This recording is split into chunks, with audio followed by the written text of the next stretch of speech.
اهلا وسهلا بيكم في اول فيديو من الكورس المجاني اللي هيفيدكم في بشرتكم بشكل مباشر من غير ما ابيع لكم اي منتج. عايزه اوضح لكم كام نقطه مهمه جدا. في الاول، بشرتك مش مجرد ان هي شيء ظاهر، لا، لكن البشره هي تعبير عن الصحه العامه بتاعه الجسم. كل شخص بيكون ليه الطريقه الخاصه بتاعته في التعامل مع بشرته. لو انت جربتي منتجات كتيره جدا في السوق لكن ما جابتش نتيجه، ممكن يكون السبب مش في المنتج لكن لفهمك لاحتياجات بشرتك.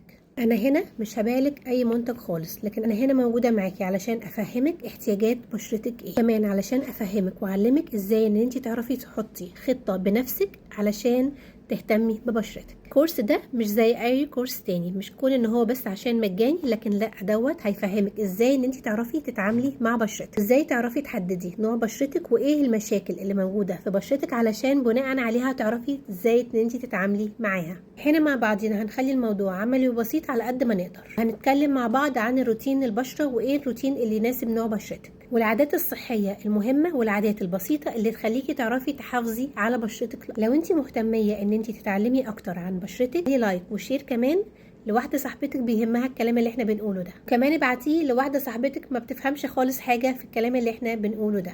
وعندك اي سؤال ابعتيلي في الكومنت وانا هرد عليكي. اوعوا تروحوا في اي حته، استنوا الفيديو الجاي واعملي شير زي ما قلتلك لصاحبتك اللي تحب الحاجات دي واللي مش بتحب الحاجات دي. انا واثقه ان احنا مع بعضينا هنعرف ان احنا ازاي كل واحده تعرف تهتم ببشرتها من منظورها الشخصي.